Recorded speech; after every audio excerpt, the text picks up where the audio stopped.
Emma Carter stood in the iconic halls of Saturday Night Live, her heart pounding harder than ever before. The stage lights shimmered beyond the curtains, and the faint buzz of the live audience filled the air. She had watched this show since she was a little girl in Ohio, sitting cross-legged on the carpet while her father cracked jokes beside her. Back then, laughter filled their home. But that was before everything fell apart, before he left. Now, years later, Emma was living her dream. She was no longer the wide-eyed girl watching SNL. She was on SNL, about to perform live for the first time. Dressed in a sleek black blazer and her signature red sneakers, she stared at her reflection in the backstage mirror. "You got this," she whispered to herself, even though her palms were slick with sweat. A stagehand motioned toward her. 2 minutes, Emma, she nodded, took a deep breath, and stepped toward the wings. As the opening music rolled and the host introduced her, the crowd erupted in cheers. The sound was electric. She stepped onto the stage, blinded for a second by the lights, but when she saw the rows of faces, smiling, eager, expectant, something inside her clicked.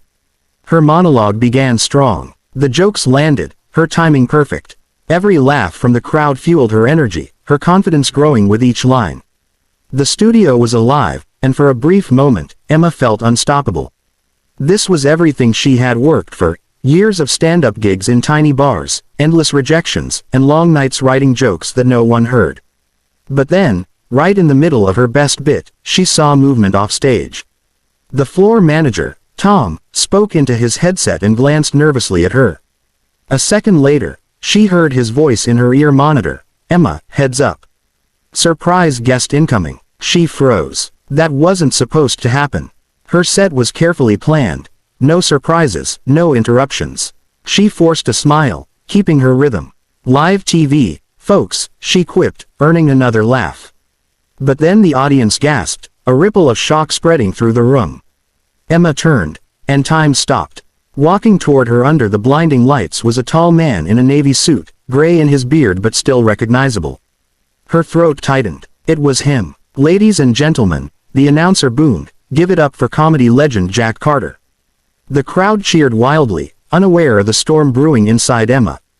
Jack Carter, her father, the man who had once ruled comedy clubs across the country, the man who disappeared from her life 15 years ago, was walking onto her stage.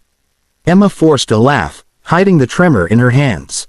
"Well, this is unexpected," she said into the mic, earning another round of laughter. Her father smiled, his eyes soft but cautious. In that moment, surrounded by applause, Emma felt her past collide with her present.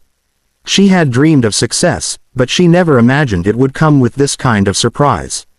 For a long moment, Emma stood frozen under the blinding SNL lights, the crowd's cheers echoing in her ears.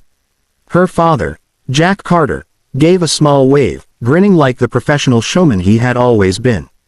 The audience was thrilled. They thought it was a planned family comedy bit. But for Emma, it felt like the ground beneath her had shifted. She managed to keep her composure. "Well, ladies and gentlemen," she said, gripping the microphone tighter than she should, "looks like SNL brought in a real legend tonight." The crowd laughed, thinking it was part of the act. Her father chuckled too, a familiar sound she hadn't heard in 15 years. Jack stepped closer, taking the second mic. "Mind if I steal a line or two? You know, like the old days?"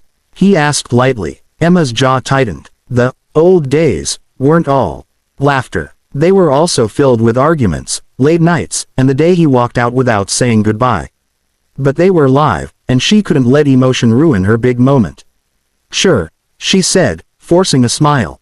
"Just don't upstage me." That got a laugh from the audience, and for the next few minutes, they improvised together.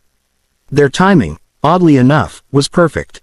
Every joke flowed naturally, the banter electric. The years apart seemed to vanish as they fell into a rhythm they didn't know they still shared. It was like muscle memory, two comics, one heartbeat. Jack played the crowd like a pro, dropping punchlines that had Emma laughing despite herself. At one point, he said, "I taught her everything she knows, except how to return phone calls," and the audience erupted. Emma rolled her eyes but grinned, the bitterness fading just a little. By the end of the segment, the audience was on their feet. The director called, "Cut," and applause filled the studio. Cameras turned off, Lights dimmed, and the laughter slowly faded into the background hum of backstage chatter. Emma stood silently, the adrenaline ebbing away. Jack turned to her, his smile softer now, his eyes full of something she hadn't seen before, regret. "You were amazing," he said quietly. "I mean it, Em.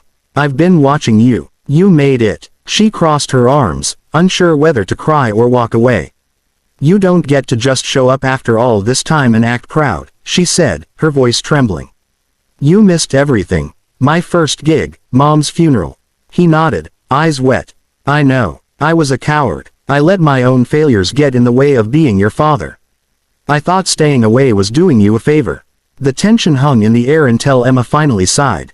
"You were wrong," she whispered. Jack gave a small smile. "Yeah, I know. But maybe we can start again.